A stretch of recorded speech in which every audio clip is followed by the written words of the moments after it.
Hey guys, that's a very good evening. मैं Sachin Sharma, maths faculty, आप सभी का बहुत ही वार्मेस्ट वेलकम करता हूं चैनल के ऊपर। सबसे पहले we are feeling so glad कि हमने 15 मार्च से एक बैच स्टार्ट किया है जिसका नाम है the maths foundation batch by the बाकातर इंस्टीट्यूट, जिसमें आपका मैथ्स फैकल्टी मैं रहूंगा।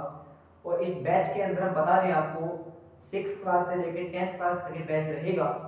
और प्लस पॉइंट ये रहेगा इस बैच के अंदर कि इस बैच के अंदर 15 मार्च से बैच स्टार्ट होगा, जिसकी रजिस्ट्रेशन आप करा सकते हो हमारी मेल आईडी से। जो मेल आईडी हमने पोस्टर पे लगा दी है, kindly visit on that ID and you will mail your details to us. दूसरी बात, इस बैच के अंदर हम उन बच्चों को शामिल करेंगे जिनका मैथ्स बिल्कुल लो लेवल है, and we will try to make their level up to the best level. आप मेरी एक और बात समझना कि अगर किसी बच्चे को मैथ्स बिल्कुल ही नहीं आता तो इस बैच को हम उस टाइम तक एक्सटेंड करेंगे जब तक वो मैथ्स को सीख नहीं पाता। Means that this batch has no validity. तब तक सिखाएंगे तब तक उसको समझ में नहीं आता, ठीक है। और एक बात और है, इस बैच के अंदर आपने देख तो लिया होगा कि लिखा हुआ है कि 15 जो बच्चे होंगे स्टार्टिंग वाले बिल्कुल फ्री होंगे। So hurry up for this batch. और इस बैच के बाद बेसिकली बात करना क्लास किस लिए है आज। इस क्लास के अंदर बेसिकली हम बात करेंगे आज जो हमारे क्लास 10 के सीबीएसई के बच्चे हैं उनके लिए हम कुछ अलग लेके आए हैं, the top 10 question series. Daily आपको हम 10 क्वेश्चन कराएंगे। इन क्वेश्चंस के अंदर वो क्वेश्चन शामिल करेंगे जो प्रीवियस ईयर में आ चुके हैं, and the mock questions also, ऐसे सवाल जो आपने अब तक नहीं देखे हैं, ठीक है। उसमें चेक करेंगे आपका सिलेबस कितना कंप्लीट हुआ है और आपको कितना आता है। So without wasting of time we will just move the first question. आपकी स्क्रीन के ऊपर पहला ही क्वेश्चन लगा हुआ है, उस क्वेश्चन के बारे में बात करेंगे आपसे। चलिए, पहला क्वेश्चन लगा हुआ है, कहते हैं कि अगर 5 अपॉन कोट स्क्वायर 30 डिग्री। आप मेरी एक बात समझना, क्वेश्चन कहता है कि अगर 5 upon coat square 30 degree, okay, उसके बाद कहता है plus 1 upon sine square 60 degree, minus करा रहा है हमसे कितना, coat square 45 degree, plus 2 sine square 90 degree. आप मेरी एक बात समझना यहां पे, सबसे पहले जब हमने आपको ये ट्रिग्नोमेट्री सीरीज कराई थी यूट्यूब के ऊपर, तो आपने एक बात देखी थी कि टाइप नंबर जो हमारे रहते हैं 4 रहते हैं, जिसमें हमने बताया था आपको ट्रिग्नोमेट्री रेशियो कांसेप्ट की एंगल्स पे कैसे बात करते हैं। आप मेरी बात समझना, देखो आपको पता है अगर मैं यहां से देखूं तो डायरेक्ट वैल्यू पुट करूंगा मैं, लेकिन देखो 430 की वैल्यू क्या होती है, 430 होता है हमारा 1/√3। अब स्क्वायर लगाने में कितना होगा, 1/3 होगा, प्लस हम बात करेंगे अभी 4 स्क्वायर 30 होता है आपका √3, ये होता है √3 का square, plus 1 upon sine the restricted degree, 1 upon इसका होता है आपका √3/2 यानी कि 3/4 होगा, माइनस कोट स्क्वायर 45 डिग्री, ये 1 होता है आपका 1 का square, plus 2 sine square 90 degree, 2 multiply होता है आपका 1।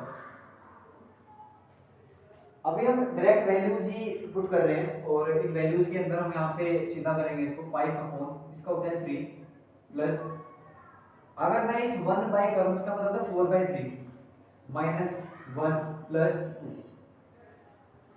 अगर इसको सोल्व करें आगे तो क्या बनेगा, यहाँ से पहले हम एलसीएम, ये बनेगा आपका 1 बन जाएगा, ये 2 में से होता है 1, तो ये प्लस 1 होगा। यहाँ से एलसीएम करेंगे, इसका एलसीएम बनेगा 3, 5 plus 4 plus 3, it means that 5 4 होगा का 9, 9 प्लस 3 होगा 12, 12/3, it means that 4 is the right answer. ये आपका पार्ट नंबर ए हुआ है। अभी हम बात करेंगे जो पार्ट नंबर 2 रहा हुआ है उसको कैसे डील करेंगे, तब तक आप उतार लीजिए, उसके बाद फिर आप करते हैं।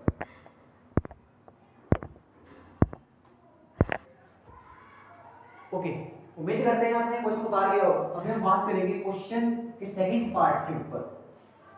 ये जो क्वेश्चन है आपका 2023 के अंदर सीबीएसई बोर्ड ने आपको आस्क कर चुका है क्वेश्चन। अभी हम क्वेश्चन नंबर बी पार्ट में बात करते हैं। बी पार्ट आपने पढ़ लिया होगा। देखो कहता है अगर थीटा आपका एक्यूट एंगल है और sine theta is equal to cos theta है, उसके बाद कहता है find the value of tan square theta plus cot square theta minus 2।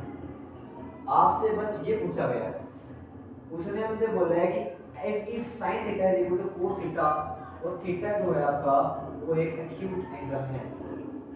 आप मेरी एक बात समझो यहां से ध्यान से, जब भी हम एक्यूट एंगल्स के बारे में बात करते हैं तो आपको पता है कि acute angles are the angles which lies between the 0 degree to 90 degree.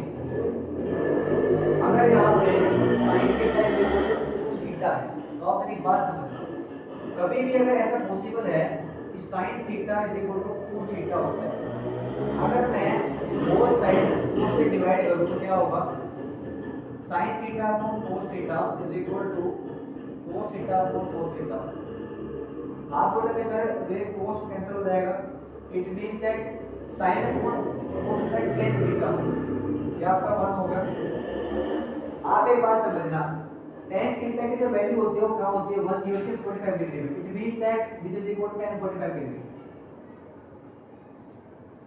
Equal to में करें comparison, it means that this implies that theta is equal to 45 degree. पहला काम किया हमने थीटा निकाला, अभी हम पुटिंग करते हैं इसमें, देखते हैं tan square 45 degree, tan square 45 degree plus cos square 45 degree minus 2। एक बात समझना, tan क्या होता है 1, यानी कि 1 का स्क्वायर प्लस cot होता है 1 square minus 2। It means that 1 plus 1 minus 2 equal to 0। दोनों पार्ट हमने कर लिए बखूबी। आप समझोगे कि इस क्वेश्चन में मैंने कैसे डीलिंग की है आपसे। सिर्फ ये एक कंसेप्ट दिया है कि ट्रिग्नोमेट्री फंक्शंस की एंगल्स पे क्या वैल्यू होती है, just you know these values and you will definitely get your answer. चलिए सवाल नंबर 2 पे मूव करते हैं। चलिए सवाल नंबर 2 पे बात करते हैं। स्क्रीन के ऊपर आपने सवाल देखा होगा, ये सवाल जो है 80 का सवाल है। कहता है क्या, देखो कहता है sum of first 15 terms of AP is 750।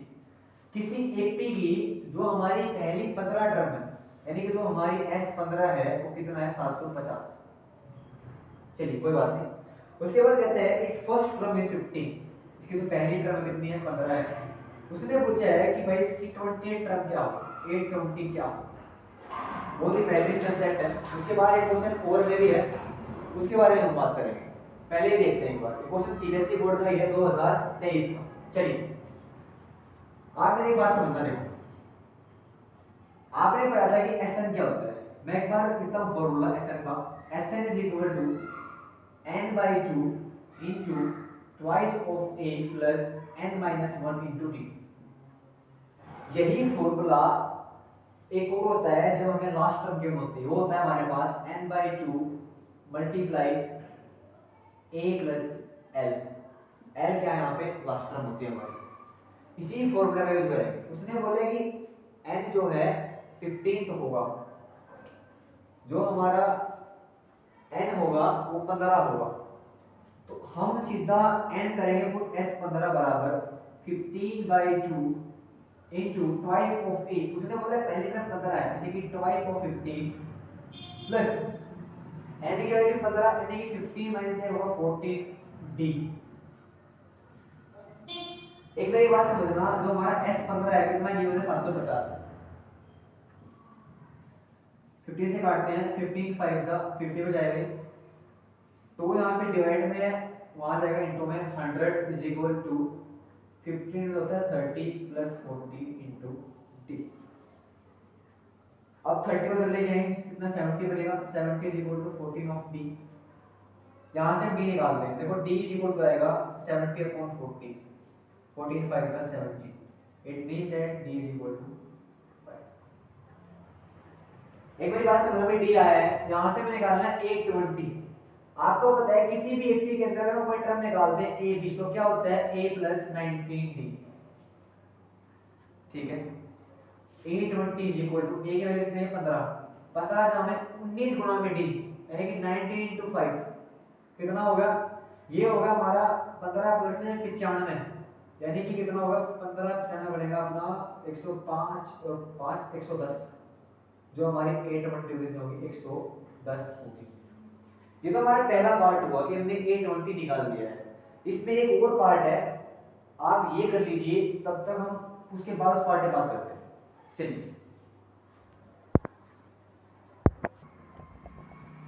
देखो, लगता है कि देखो और में सवाल करना नहीं होता हमें, लेकिन अब 10 सवाल कराने हैं तो इस सवाल को काउंट करेंगे सवाल नंबर 4 के अंदर, क्योंकि 2 सवाल हमने पहले किए थे किसके, ट्रिग्नोमेट्री के, वो 2 सवाल ही हो जाएंगे, सवाल हो गए 4। अभी सवाल पे बात करते हैं। अब सवाल पढ़ो एक बार, बहुत ही तगड़ा सवाल है। कहते हैं कि Rohan repays his total loan of 1,80,000 by paying every month starting with the first instalment of 1000 rupees. अब रोहन जो है, जब उसने अपनी पहली किस्त भरी तो कितनी भरी, वो भरी उसने हमारी 1000 रुपए की। चलिए कोई बात नहीं।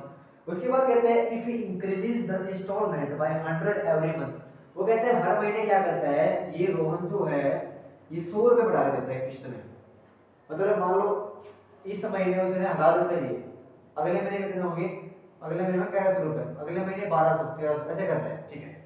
उसके बाद कहते हैं what amount will he paid by 30 instalment.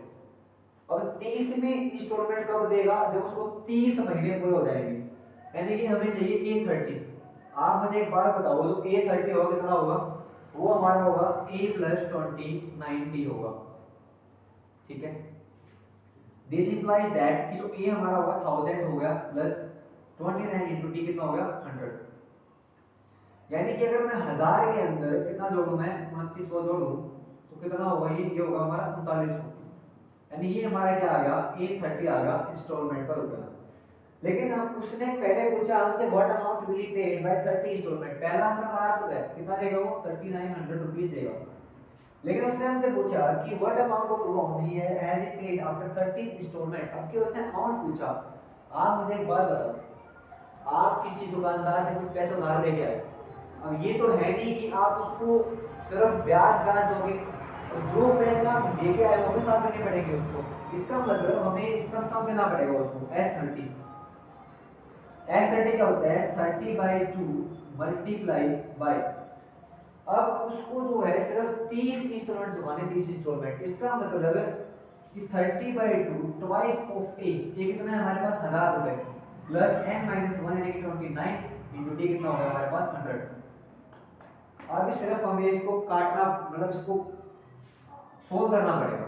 तो देखो ये होगा 15 मल्टीप्लाई ये होगा आपका 2000 प्लस 2900, ये आपका होगा कितना, ये होगा आपका 4900 गुणा में 15, ये होगा आपका S30। आप एक बात समझना, अगर मैं 15 गुना करूं यहाँ पे तो कितना होगा, देखो 0 0 15 इंटू 9 होता है आपका 135, है ना,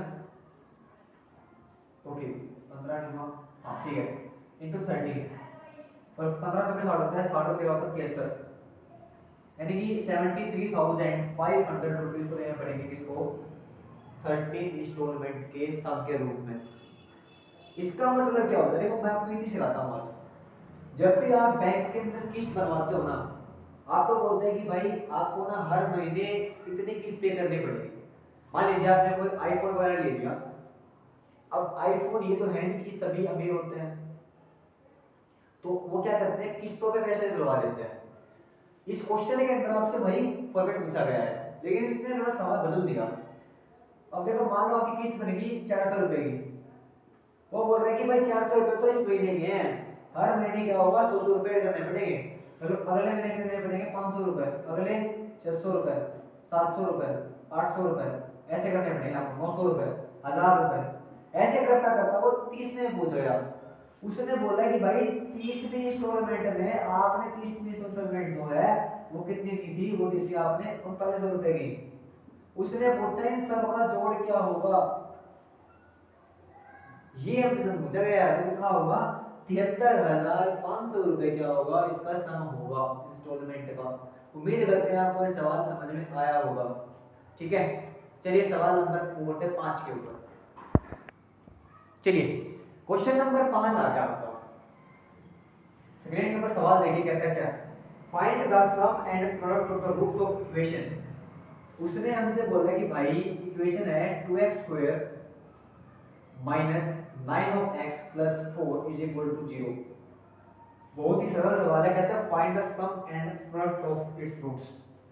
मैंने माना कि इस इक्वेशन के अंदर हमारे अल्फा और बीटा रूट्स हैं।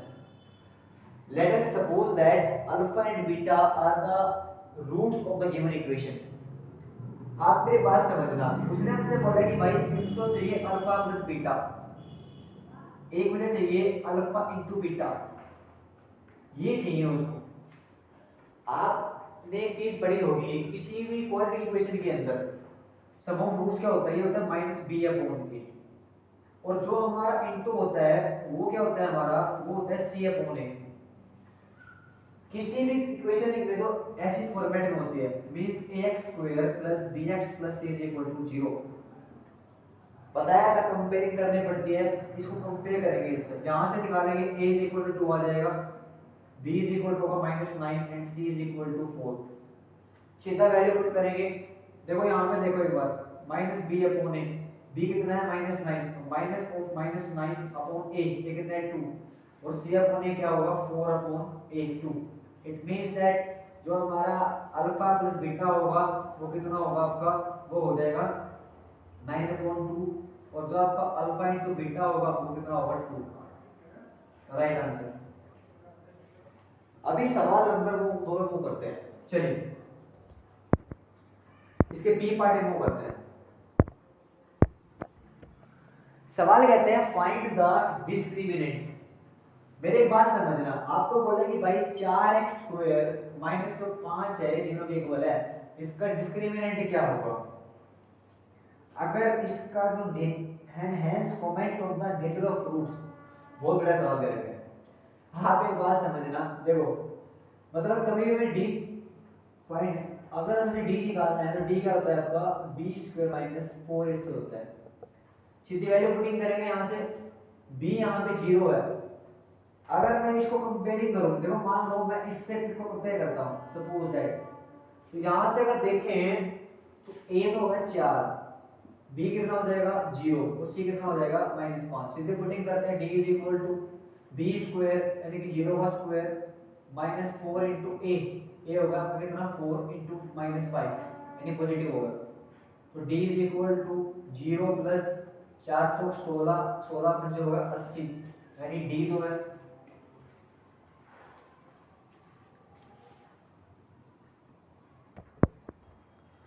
तो d जो हमारा हो गया वो कितना होगा, d हमारा जो है बड़ा आ गया किससे 0 से, d इज इक्वल टू 80 हो गया ना।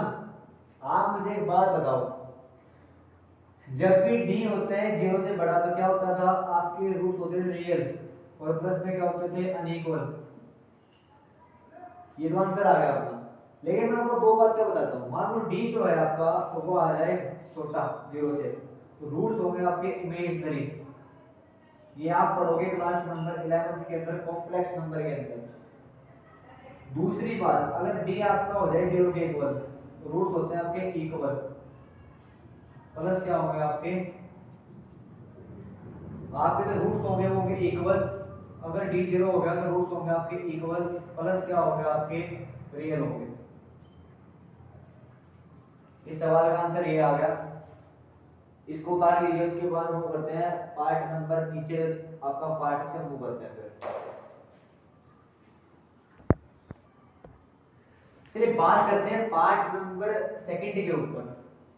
If one zero polynomial p of x, आप एक मेरी बात समझना, is equal to 6x² plus 37 of x minus k minus 2 is reciprocal of the other, find the value of k। सिर्फ आपको k निकालना है। बहुत ही बेहतरीन सवाल मैं कहूंगा इसको, आप मेरी बात समझना, देखो उसने हमें बोला कि एक जो रूट है ना वो हमारा अल्फा मान लिया मैंने, और उसने बोला जो अगला रूट है ना वो उसका रेसिप्रोकल है, मींस अगला जो होगा वो क्या होगा, 1 अपॉन अल्फा होगा। उसने हमसे पूछा के की वैल्यू क्या होगी। देखो अगर मैं इस सवाल के अंदर मुझे के निकालना है, दो बातें बनेगी, या तो आप निकालो सम ऑफ जीरो से, या आप निकालो उनके प्रोडक्ट से। तो मुझे लगता है अच्छा प्रोडक्ट से, क्योंकि जब मैं अल्फा को मल्टीप्लाई करूंगा 1 बाय अल्फा के साथ, तो ये क्या होगा, सी बाई ए होगा, और अल्फा से अल्फा रिमूव हो जाएगा यहाँ से। It means that 1 is equal to C upon A. आप एक और बात देखना है यहाँ से, अगर मैं इस इक्वेशन को सोल्व करता हूँ तो क्या बनेगा, 6x² प्लस 37 ऑफ x, ये बनेगा माइनस के एंड प्लस 2।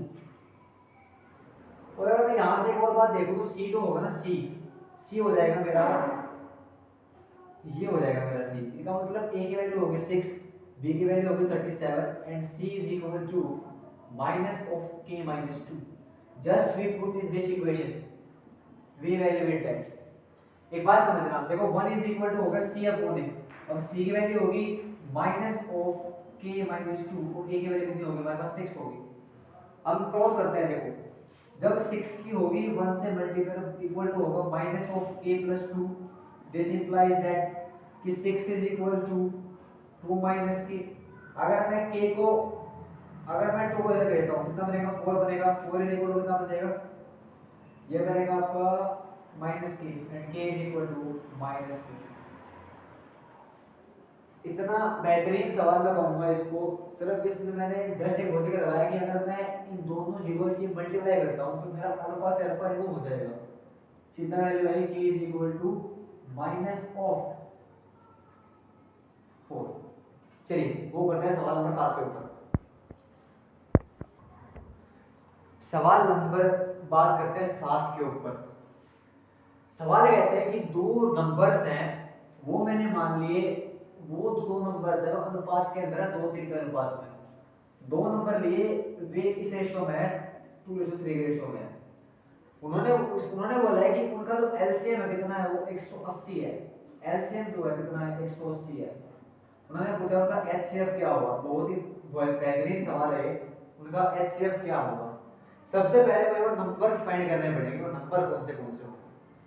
ये क्वेश्चन जो है क्लास, क्वेश्चन जो है क्लास 8 का है, लेकिन मैंने 10th में डाल दिया, कोई बात नहीं। देखिए आप एक बात समझना यहाँ से, अगर मैं रेशियो को x मानूं तो नंबर क्या होंगे मेरे, नंबर होंगे मेरे 2x और 3x। आप बोलोगे सर बहुत बढ़िया, ये नंबर होंगे। उन्होंने बोला इनका एलसीएम 2x को 80 है। आप मुझे एक बात बताओ, अगर मैं 2x तो इसका एलसीएम कितना बनेगा, ये बनेगा 6x बनेगा, क्योंकि 6x जो होगा इससे भी कटेगा, इससे भी कटेगा। सवाल के अकॉर्डिंग उसने बोला कि जो हमारा ये एलसीएम है कितना है, 180 है। यही उसने बोला कि भाई जो सवाल के अंदर जो एलसीएम गिवन कितना 180 है, यानी यहां से मैं x निकालता हूं कितना बनेगा 180 अपॉन 6 इज इक्वल टू 30। और मैंने रेशियो माना 2x और 3x, इसका मतलब अगर मैं इसमें पुट इन करूं तो कितना बनेगा 2 × 30, वो कितना बनेगा 3 × 30। इसका मतलब हमने वो नंबर फाइंड कर दिया, कितना होगा 60 और 90। ये दो नंबर है जिनका एलसीएम क्या है 180 है। उसने हमसे बोला इसका एचसीएफ क्या होगा। एचसीएफ होता है हाईएस्ट कॉमन फैक्टर। अब 60 और 90 में के अंदर अगर मैं इसकी फैक्टराइजेशन करूं तो कितना बनेगा, ये बनेगा 30 × 2। हाईएस्ट कॉमन फैक्टर कितना होगा 30 × 3। आप एक बार बताओ कितना हाईएस्ट है 30, कितना हाईएस्ट है 30, तो एचसीएफ क्या होगा। सवाल बहुत ही सरल सवाल था, सिर्फ इसमें लॉजिक क्या लगाया कि उसने हमें रेशियो में दे दिए क्वेश्चन, अब बच्चे डर जाते हैं क्वेश्चन को देख। हालांकि ये आपके चैप्टर नंबर 1 के अंदर इंक्लूडेड है, लेकिन फैकल्टीज जो होते हैं उसको स्किप कर देते हैं। उम्मीद करते हैं सवाल आपको समझ में आया होगा। चलिए सवाल नंबर 8 में बात करते हैं। इस सवाल के बारे में मैं आपको बहुत कुछ बताऊंगा। ये सवाल नंबर आपका 8 आ गया, बेहतरीन सवाल आप इसे कह सकते हैं, ये सवाल आपकी एनसीईआरटी के अंदर भी है। उससे पहले आपको दो फॉर्मूले बताता हूं बढ़िया बढ़िया। देखो पहला फॉर्मूला होता है 2 cos square of a - 1 is equal to होता है आपका कितना cos स्क्वायर होता है। अगला फॉर्मूला है 1 minus 2 sine square A always equal to cos 2a। पहला फॉर्मूला, दूसरा फॉर्मूला। एक बात समझना मेरे ध्यान से, उसने बोला कि प्रूव करो कि ये जो चीज है इसके इक्वल है। सबसे पहले हम select the longest side, taking the left hand side, we evaluate that LHS। ऊपर से अगर मैं साइन ए कॉमन लेता हूं, देखो अगर मैं साइन ए कॉमन लूं और यहां से मैं कोस ए कॉमन लेता हूं, अंदर क्या बचेगा? एक बात समझना, 1 minus twice of sine square A बचेगा, अपॉन के अंदर बचेगा 2 cos स्क्वायर ए माइनस 1। अगर आपने ऊपर ये दो फॉर्मूले कभी पढ़े हुए ना तो आप इस सवाल कुछ मानोगे नहीं, क्योंकि मैंने बताया कि 2 cos स्क्वायर ए माइनस 1 कितना होता है? cos स्क्वायर होता है। 1 minus 2 sin square cos square होता है। यहाँ पे देखो इसकी वैल्यू भी यही है, इसकी वैल्यू भी यही है। समझ पा रहे मेरी बात को? कितना होगा? देखो बाहर है sin है अपॉन cos है, नीचे क्या है? यहाँ भी cos 2a होगा, यहाँ भी क्या होगा? cos 2a होगा। कैंसिल, तो इसको सेम टर्म हो गया आपकी। और आपको पता है sin में अपॉन cos से क्या होता है? tan ऑफ a होता है। ये हमने प्रूव कर दिया है। अभी हम सवाल नंबर 2 पे बात करते हैं, तब तक आप इसको उतारिएगा। सवाल नंबर 9 पूरा कर दिया था, अभी सवाल नंबर 10 पे आ गया। लास्ट बार क्लास का हो गए, उम्मीद करते हैं आपको लेक्चर पसंद आ रहा होगा। चलिए यहां देखिए एक बार, कहते हैं second A into 1 minus sine A into second A plus ten is equal to 1। आप मेरी बात समझना, ये जो पूरा क्वेश्चन है 1 के इक्वल लेके आना है। अगर मैं लेफ्ट हैंड साइड लेता हूं, just break the trigonometric functions in sine and cos term. देखिए सेकेंड ए होता है 1 upon cos A bracket 1 minus sine A into second होता है आपका 1 अपॉन कोस ए प्लस 10 होता है आपका साइन ए अपॉन कोस ए। एक बात समझना, अगर मैं यहां से कोस ए को अंदर डालता हूं, देखो 1 माइनस साइन ए अपॉन क्या होगा? कोस ए होगा। यहां पे एलसीएम सेम होगा, वहां बचेगा 1 प्लस साइन ए कोस ए। आपने एक आइडेंटिटी पढ़ी होगी क्लास 8 के अंदर, वो कहते हैं कि अगर a माइनस बी ब्रैकेट में a प्लस b है, r is equal to a square minus b square. तो एक बात समझना, ये होगा आपका 1 square minus sine square a upon में क्या होगा? cos square a। कभी अगर आपने आइडेंटिटी पढ़ी हो तो ये होता है आपका 1 minus sine square a always equal to cos square a। एक और होती है, वो आपने पढ़ी होगी, 1 plus tangent square A is equal to second square A. एक और होती है 1 plus cot square A always equal to cosecant square A. ये आपको आइडेंटिटी बहुत काम आने वाली है आपके बोर्ड एग्जामिनेशन के अंदर, इनको नोट कर लेना अलग से। अभी हमने पढ़ा कि ये कितना होता है? कोस स्क्वायर ए होता है हमारा, तो क्या बनेगा? दिस इंप्लाइज दैट कि कोस स्क्वायर ए ऊपर होगा और कोस स्क्वायर ए ऊपर नीचे होगा। And we know that like terms intersect each other। कटेगा कितना बनेगा? 1 बनेगा, जो कि हमारा रूट्स ने मांगा है। उम्मीद करते हैं आपको ये सवाल बेहतरीन लगे होंगे। जल्द ही हम हाजिर होंगे अगली वीडियो के साथ, तब तक सभी को नमस्कार, जय हिंद, जय भारत।